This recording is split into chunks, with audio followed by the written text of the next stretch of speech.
Yeah.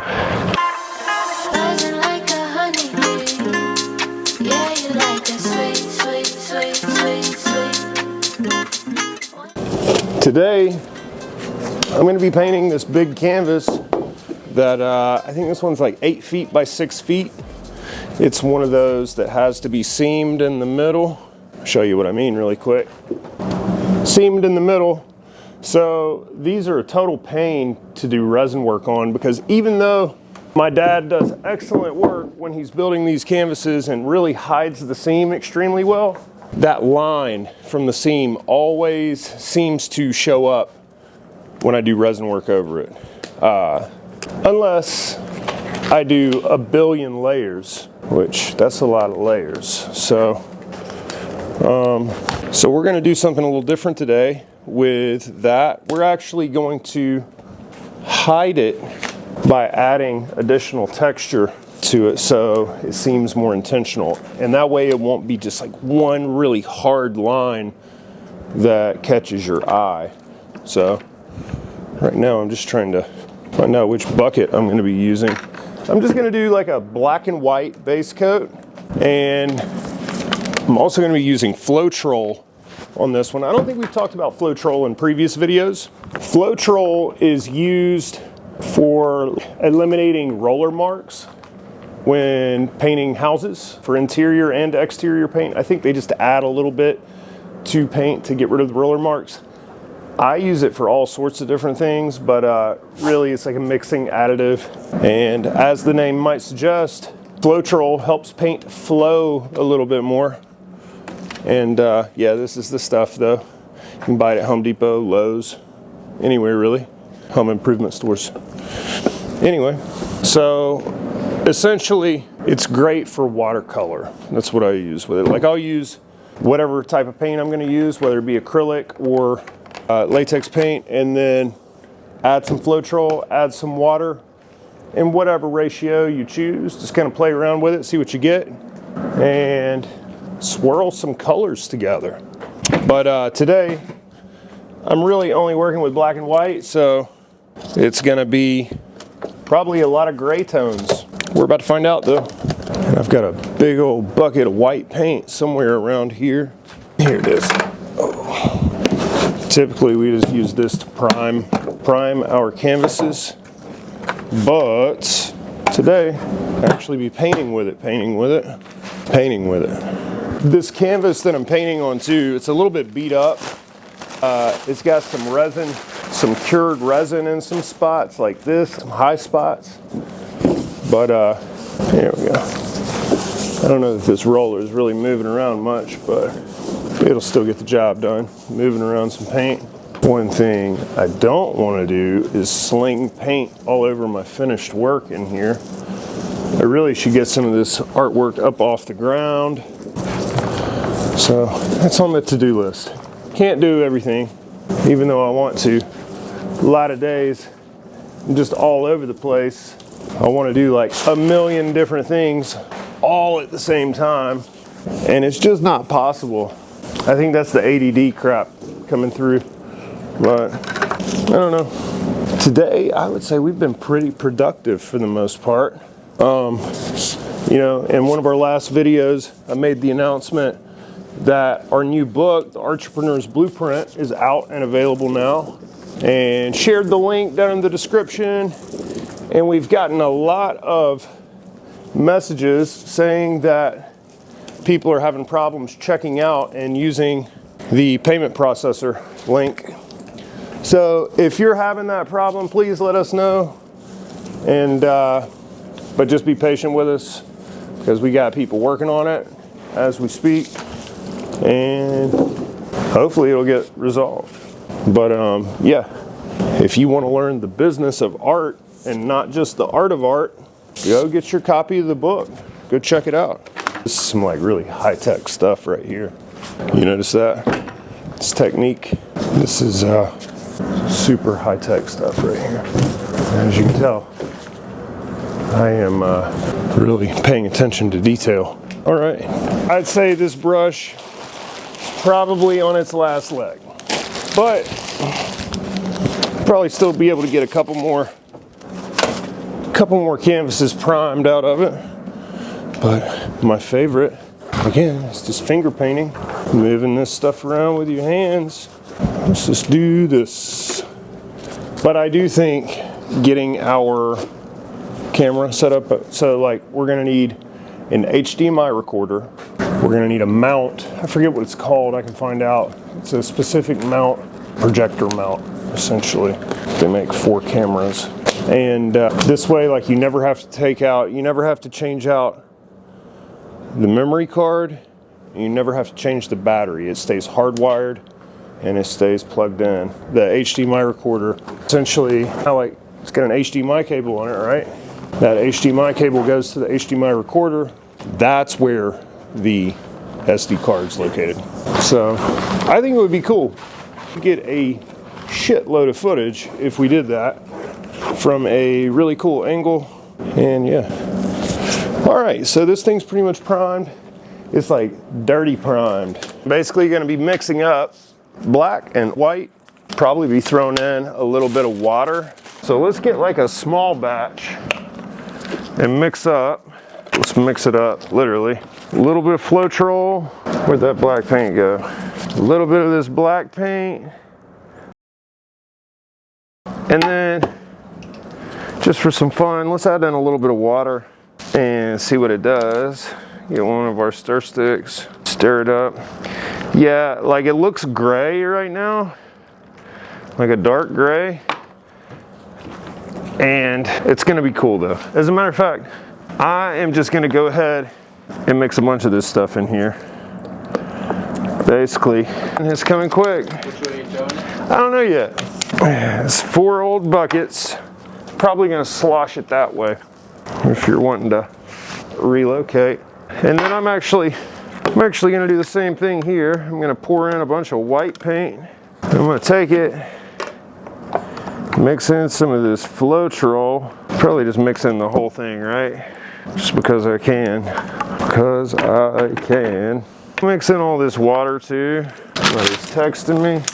Get an old stir stick and stir it up. Yeah, it's like it's got a grit to it almost. All right.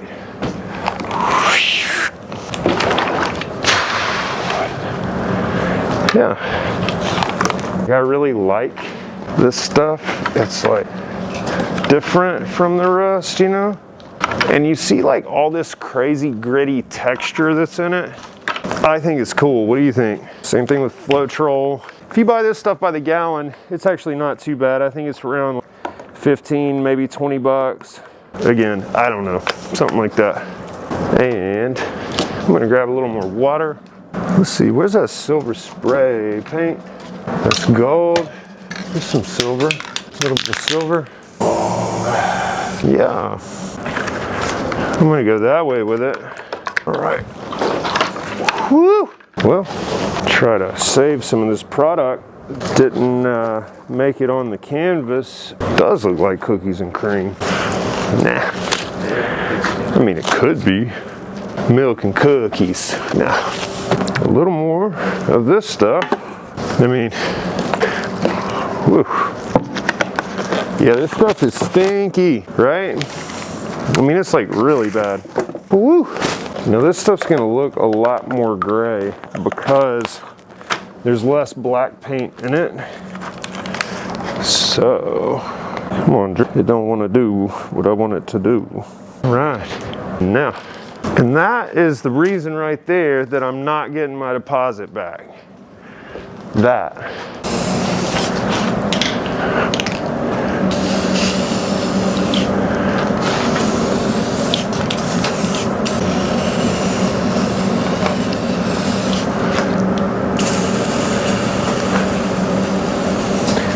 I'm just messing around here, having a little bit of fun.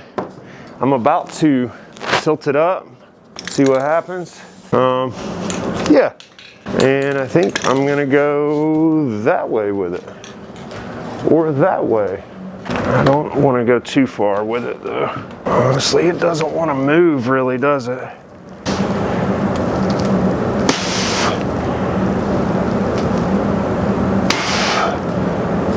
I'm gonna jump up and tilt it that way now.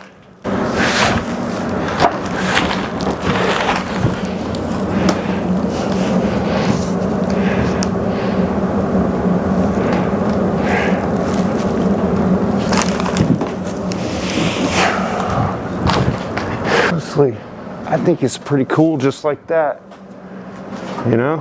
Oh, dude, I love Floetrol. Floetrol is one of my favorite things to work with.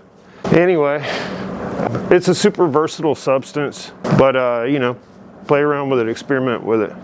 And I made a big triptych that was like this just a few years ago that is now hanging in a $25 million house on the beach. And I just kept it really simple. I didn't even clear coat it. I just let it dry like this.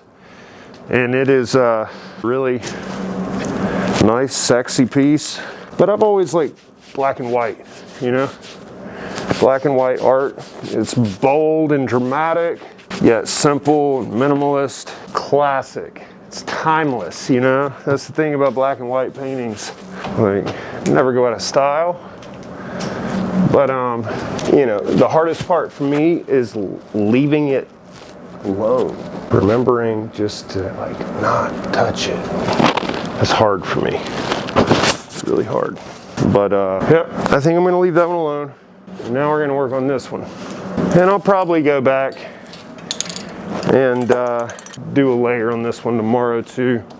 But I say that, actually this thing's gonna take forever to dry. It likes to take its time. That's a base coat, yeah. But I might just leave it alone. I might just let it do its thing like that. It's really had like 3 different base coats. It would definitely have to get the sides done a little more. I think I'm gonna go back through and spray the sides at least right now. But something like this would be more ideal to frame it, because the sides, although they're finished, they just don't look as clean, at least to me. I'm sure somebody would like it just the way it is, but I don't know. I like to go a little further with the sides, personally, but that's just me. Do you remember the Maryland piece? It would be really cool to use this composition to do a big portrait, really close-up, bold portrait piece. So maybe I can look into that a little more, you know? Maybe not, maybe. Anyway, one thing about that other piece that I did, like this a few years ago where I didn't clear coat it, the whole piece was covered with this. These blank areas like this, and there, and like right here, there was none of that. It like wrapped the whole edge, even right here. But I don't know. I kind of want to keep going just a little bit with it in certain spots, just right there. If there is enough, just a little bit, you know. Now I'm done. It needed it, you know. It's cool though. It's definitely cool. All right, what time we got? 3:15. We got enough time. We got. All right, so it's the following day. This piece isn't totally dry, but it's almost, it's probably a third of the way there actually. It's dry to the touch on the top, but a lot of this stuff underneath is not dry. But I want to stand it up, and I probably could really quick, but I should probably just wait, not take the chance. What do you think? Go check it out from that side. Tell me if it starts to move, okay? If you see it. And I'll look for it also.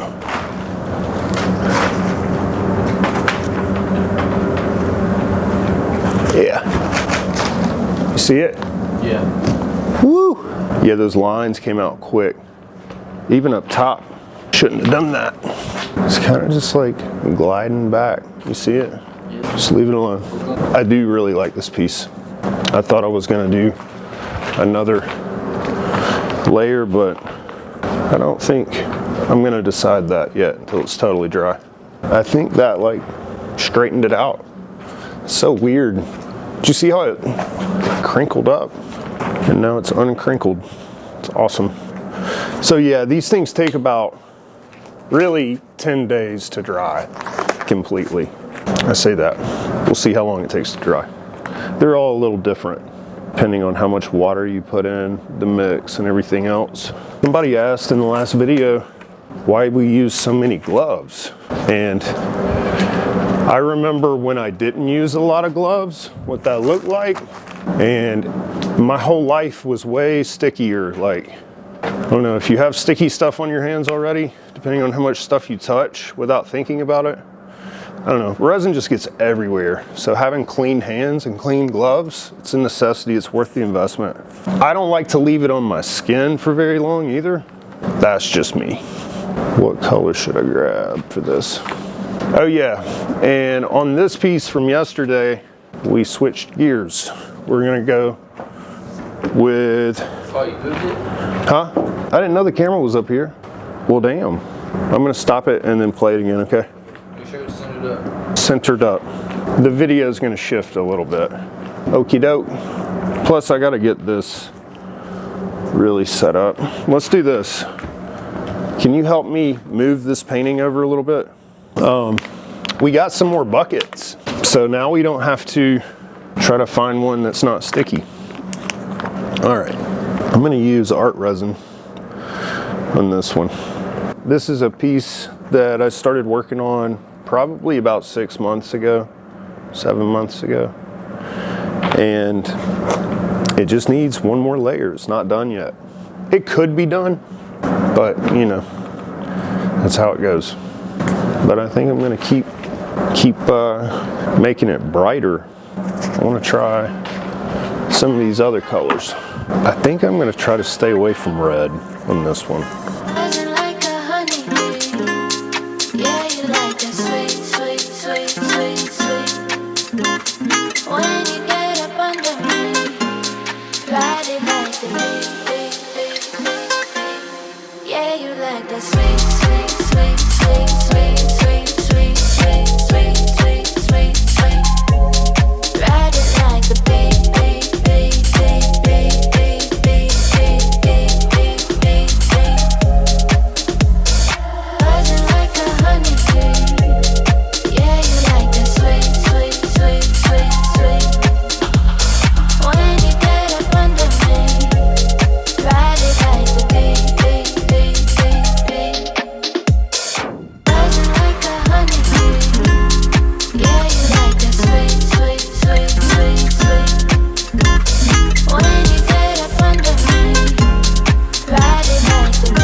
Like the sweet